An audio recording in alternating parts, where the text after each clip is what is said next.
Good morning students.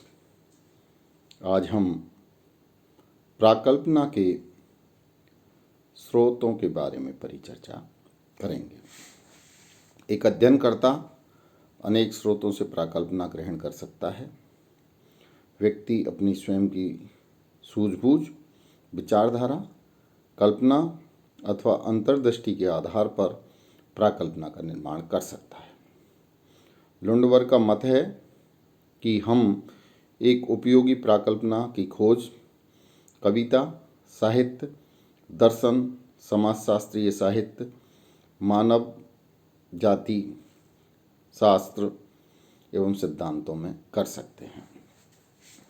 गुडे एवं हट ने प्राकल्पना के 4 स्रोत बताए हैं। पहला है सामान्य संस्कृति, वैज्ञानिक सिद्धांत, समरूपताएं तथा व्यक्तिगत अनुभव। इसमें सबसे पहले हम लेते हैं सामान्य संस्कृति। प्रत्येक समाज की एक संस्कृति होती है। उसके सदस्यों की रहन सहन, खान पान व वस्त्र की एक शैली होती है। परिवार, विवाह, नातेदारी और सांस्कृतिक संस्थाओं तथा आचरण के नियमों में एक रूपता पाई जाती है, जो कि एक सामान्य संस्कृति का निर्माण करती है। एक सामान्य संस्कृति भी प्राकल्पना के विकास में सहायक होती है। सामान्य संस्कृति के अंतर्गत 3 बातें प्रमुख हैं। पहला है सांस्कृतिक पृष्ठभूमि, दूसरा है लोक विश्वास और तीसरा है सामाजिक परिवर्तन। अब हम इसमें सांस्कृतिक पृष्ठभूमि की पहले चर्चा कर लेते हैं। सांस्कृतिक पृष्ठभूमि भी विज्ञान के विकास और प्राकल्पनाओं के निर्माण में महत्वपूर्ण भूमिका निभाती है। एक देश की सांस्कृतिक पृष्ठभूमि इस प्रकार के वातावरण को जन्म देती है जो विज्ञान के उद्भव और विकास को प्रोत्साहित या हतोत्साहित करता है। आधुनिक भौतिक विज्ञानों का विकास एवं स्वयं समाजशास्त्र का विकास पश्चिमी देशों और अमेरिका में ही क्यों हुआ, अन्य देशों में क्यों नहीं? इसका कारण भी उन देशों की सांस्कृतिक पृष्ठभूमि और सांस्कृतिक मूल्य हैं। अमेरिका और भारत की सांस्कृतिक पृष्ठभूमि में भिन्नता होने के कारण दोनों देशों में निर्मित प्राकल्पनाएं भी भिन्न प्रकार की होती हैं। भारतीय संस्कृति में आध्यात्मवाद, धर्म, सामूहिकता, संयुक्त परिवार प्रथा, नातेदारी, जाति व्यवस्था आदि का विशेष महत्व है। इसलिए भारत में कोई भी प्राकल्पना इन पर आधारित हो सकती है। दूसरी ओर पश्चिमी समाजों में व्यक्तिवाद का अधिक बोलबाला है। वहाँ जीवन के प्रत्येक क्षेत्र में व्यक्तिवादिता को महत्व दिया जाता है। वहाँ व्यक्तिगत सुख का संबंध कई बातों से जोड़ा जाने लगा है। वहाँ व्यक्तिगत सुख के प्रसंग को लेकर अनेक प्राकल्पनाएं बनाई गई हैं। दूसरी ओर भारत में संयुक्त परिवार, जाति प्रथा, छुआछूत, जजमानी प्रथा, पंचायत व्यवस्था आदि को लेकर महत्वपूर्ण प्राकल्पनाएं बनाई गई हैं। उदाहरण के लिए संयुक्त परिवार में पुरुषों की अपेक्षा स्त्रियों की स्थिति निम्न होती है। उच्च जातियों की तुलना में निम्न जातियों की सामाजिक स्थिति निम्न होती है आदि है। स्पष्ट होता है कि सांस्कृतिक पृष्ठभूमि एक विशेष प्रकार की प्राकल्पना को जन्म देने में महत्वपूर्ण भूमिका निभाती है। और इसमें दूसरा है लोक विश्वास। इसी के अंतर्गत सांस्कृतिक पृष्ठभूमि प्रत्येक संस्कृति में कुछ ऐसी सामान्य मान्यताएं एवं विश्वास पाए जाते हैं जिनकी अभिव्यक्ति कहावतों, मुहावरों, दोहों, तुकबंदियों, सूक्तियों आदि के द्वारा होती है। चूँकि इनका प्रचलन समाज में एक लंबे समय से होता है, अतः कई लोग तो उन्हें सहज रूप से स्वीकार कर लेते हैं, किंतु कहावतें और विश्वास वास्तव में कहाँ तक सच है, ये जानने के लिए अनुसंधानकर्ता इनमें से किसी भी प्राकल्पना मानकर अध्ययन कर सकता है।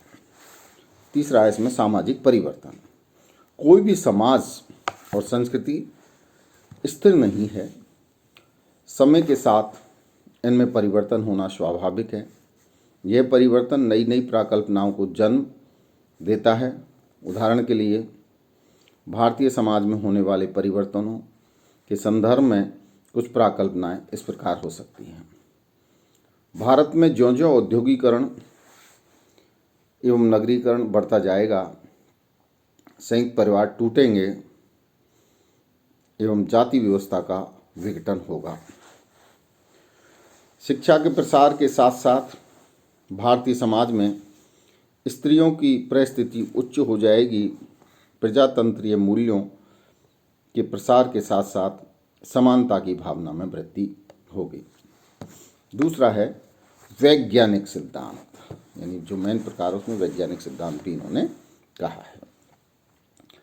कई प्राकल्पनाओं के जो स्रोत हैं उनमें वैज्ञानिक सिद्धांत महत्वपूर्ण है, यानी उन्होंने 4 स्रोतों की चर्चा की, तो उसमें से वैज्ञानिक सिद्धांत दूसरा है गुडेल भट्ट के द्वारा।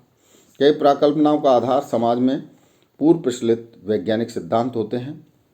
अनुसंधानकर्ता इन सिद्धांतों पर ही कई सामान्यीकरण करते हैं और ये सामान्यीकरण ही प्राकल्पना के रूप में ग्रहण कर लिए जाते हैं। मार्क्स ने वर्ग संघर्ष के सिद्धांत पर ही समाज वैज्ञानिकों ने वर्ग से संबंधित अनेक प्राकल्पनाओं का निर्माण किया है। और तीसरा है सादृश्यताएं। कई बार समरूपताएं भी प्राकल्पना को जन्म देती हैं। हर्बर्ट स्पेंसर ने सामाजिक सावयव की कल्पना जीवों की शरीर रचना से ग्रहण की थी। वे समाज को एक ऐसे शरीर की भांति मानते हैं। जूलियस हेक्सले का कहना है कि किसी विज्ञान की प्रकृति के संबंध में किए गए अवलोकन प्राकल्पनाओं के आधार पर हो सकते हैं। कुछ विशेष प्रकार के व्यवहार मानव और पशु में समान रूप से पाए जाते हैं। पेड़ पौधों तथा पशु पक्षियों पर पड़ने वाले पर्यावरण के प्रभाव के आधार पर ही मानव समाज पर भी पर्यावरण के प्रभाव की समान कल्पना की गई है। लेवी पाश्चर ने चेचक के टीकों का आविष्कार गायों में होने वाले चेचक की सादृश्य के आधार पर ही किया था। और चौथा है व्यक्तिगत अनुभव।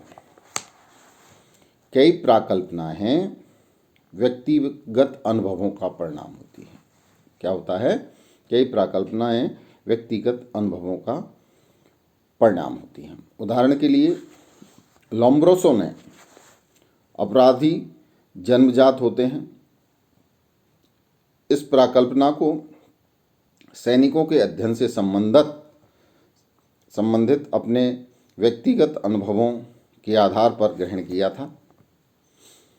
न्यूटन की पृथ्वी की गुरुत्वाकर्षण शक्ति की प्राकल्पना, डार्विन की अस्तित्व के लिए संघर्ष की प्राकल्पना तथा माल्थस की जनसंख्या वृद्धि की प्राकल्पना आदि उनके व्यक्तिगत अनुभव का ही परिणाम है।